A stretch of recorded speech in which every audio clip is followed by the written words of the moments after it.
নমস্কার সমগ্র ত্রিপুরাবাসীকে এবং মিডিয়া বন্ধুদেরকে।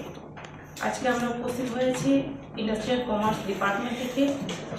আমার সঙ্গে উপস্থিত রয়েছেন শিল্প বাণিজ্য দপ্তরের সেক্রেটারি কিরণ গীতিজি রয়েছেন আমাদের মাঝে, ইন্ডাস্ট্রিয়াল কমার্স ডিপার্টমেন্টের ডাইরেক্টর বিশ্বশ্রীজি রয়েছেন আমাদের মাঝে, স্কিলের ডাইরেক্টর সাজ্জাদজি। আমি আজকে এখানে উপস্থিত হওয়ার একটাই কারণ যে আমাদের দপ্তরের যে গুরুত্বপূর্ণ বিষয়গুলো আপনাদের সামনে তুলে ধরা।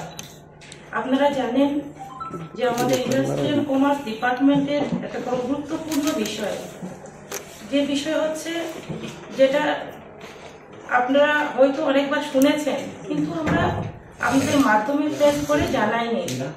তো আমরা আজকে আনন্দের সঙ্গে ত্রিপুরা সরকার পক্ষ থেকে অর্থাৎ শিল্প বাণিজ্য পক্ষ থেকে আনন্দের সঙ্গে আমরা জানাচ্ছি যে আমাদের বিজনেস কনক্লেভ 2025 আপনাদের মাধ্যমে আমরা জানাচ্ছি। এবং এবারের আমাদের থিম হচ্ছে destination Tripura land of opportunities.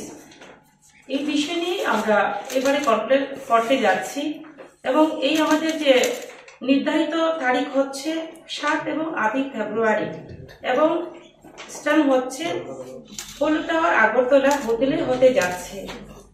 এবং এটার মূল উদ্দেশ্য হচ্ছে যে উত্তর পূর্ব ভারতের বিনিয়োগের মূল গন্তব্য হিসেবে ত্রিপুরার সম্ভাবনাকে প্রদর্শন করা, যাতে করে আমরা আমাদের ত্রিপুরাকে আমরা শুধুমাত্র আমরা ভারতবর্ষে নয় বিদেশেও যাতে আমাদের ত্রিপুরাকে তুলে ধরতে পারি।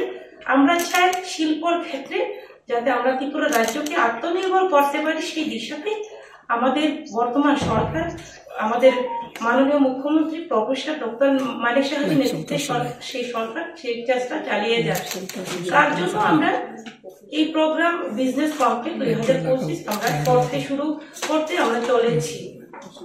আপনারা জানেন আমাদের ত্রিপুরা রাজ্য প্রাকৃতিক সম্পদে সমৃদ্ধি আমাদের ত্রিপুরা রাজ্য। তো সেই ক্ষেত্রে আমাদের ত্রিপুরাকে আমরা এগিয়ে নিয়ে যাওয়ার জন্য সকলের সহযোগিতায় আমরা আশাবাদী আমরা আগামী দিনে আরো এগিয়ে নিয়ে যেতে পারব। তার পাশাপাশি আমরা চেষ্টা চালিয়ে যাচ্ছি অনবরত। আমাদের ত্রিপুরা সরকার নিরলসভাবে কাজ করে যাচ্ছে কর্মসংস্থানের যে উৎসাহকে বাড়ানো, পাশাপাশি যে জীবনযাত্রার মান উন্নয়ন করা, পাশাপাশি সবার জন্য উন্নতি নিশ্চিত করা, সেই লক্ষ্যমাত্রাকে সামনে রেখে আমরা কাজ করে যাচ্ছি। যেমন আমরা জানি যে আমাদের ত্রিপুরা রাজ্য বিগত দিনে যে আমরা যদি লক্ষ্য করি সেই ইন্ডাস্ট্রিকে কোনো সময় গুরুত্ব দেওয়া হয়নি। আজকে বর্তমান দিনে আমরা চাই আত্মনির্ভর ভারত, আত্মনির্ভর ত্রিপুরা। সেটাকে সামনে রেখে আমরা বিভিন্ন সময় বিভিন্ন ক্ষেত্রে বিভিন্ন প্রোগ্রাম করে চলেছি। তো একটা লক্ষ্য যে আমাদের যুব সমাজকে আমাদের ত্রিপুরাকে আত্মনির্ভর করা। তো এবারে যে আমাদের বিজনেস কনক্লেভ, সেই কনক্লেভে আমরা ইভেন্টে আমরা কি কি রেখেছি, সেখানে আমরা রেখেছি যেমন তথ্য প্রযুক্তির উপরে গুরুত্ব আমরা দিয়েছি, স্বাস্থ্য সেবার ক্ষেত্রে আমরা গুরুত্ব দিয়েছি, পর্যটনকে আমরা গুরুত্ব দিয়েছি, শিক্ষাকে আমরা গুরুত্ব দিয়েছি, পাশাপাশি আমরা স্কিল ডেভেলপমেন্টকে আমরা গুরুত্ব দিয়েছি। সেটাকে গুরুত্ব দিয়ে আমরা এই যে আমরা কনক্লেভের মধ্যে যারা বিনিয়োগকারী যারা রয়েছেন তারা থাকবেন, পাশাপাশি এন্টারপ্রেনার যারা রয়েছেন তারা থাকবেন। বাইরেরও আমন্ত্রণ করা হয়। আমরা আমাদের বেশিরভাগ ক্ষেত্রে আমরা ভারতকে, ইন্ডিয়াকে আমরা প্রায়োরিটি দিয়েছি। পরবর্তী সময় আমরা দেখবো আরো বাইরে করা যায় কিনা, সেই ব্যবস্থা আমরা করছি। কেননা অলরেডি আমাদের ইন্ডিয়া, আমাদের ভারত সরকার বিদেশি যারা শিল্পপতিরা রয়েছেন তাদের সঙ্গে ওনারা যোগাযোগ করছেন এবং আগামী দিনে ত্রিপুরাতেও ওনাদেরকে আনা যায় কিনা সেই লক্ষ্যে আমরা চেষ্টা চালিয়ে যাব।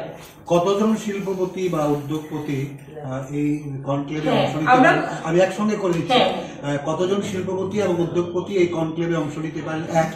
নাম্বার 2, বাংলাদেশের অস্থির পরিস্থিতি, তারপরেও বাংলাদেশের কোনো প্রতিনিধি আসবেন কিনা? নাম্বার 3, কি কি বিষয়ে মৌ স্বাক্ষর হতে পারে, মানে কোন কোন বিষয়টাকে? এক কথাই হচ্ছে যে আমরা যতটুকু কনফার্মেশন পেয়েছি 100 বেশি শিল্পপতি এই আমাদের কনক্লেভে অংশগ্রহণ করবে।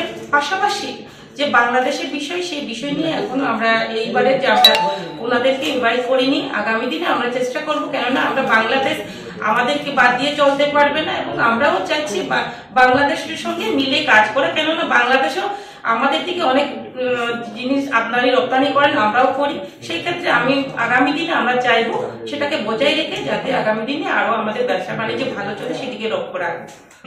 তার পাশাপাশি যেগুলো আমি বলেছি, যেমন আমাদের শিক্ষার ক্ষেত্রে হতে পারে, আমাদের স্বাস্থ্যের ক্ষেত্রে হতে পারে এবং ট্যুরিজমের ক্ষেত্রে হতে পারে, সেই ক্ষেত্রে আমাদের সম্ভাবনা রয়েছে, সেই ক্ষেত্রে আমাদের স্বাক্ষর হতে পারে। তার পাশাপাশি গত 1 বছরে রিসেন্টলি বেশ কয়েকটা এবং বিজনেস প্রমোশনের জন্য মানে ইনভেস্টমেন্ট প্রমোশনের জন্য অনেক আউটসাইড স্টেট হচ্ছে।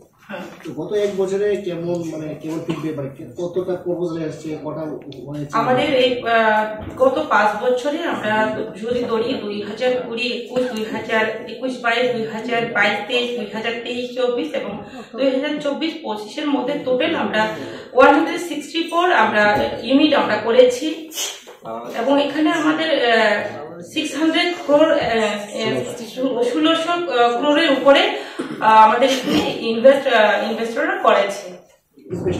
হ্যাঁ, सब सेक्टर्स मिलके, सबाई सेक्टर मिलके 162.76 crore।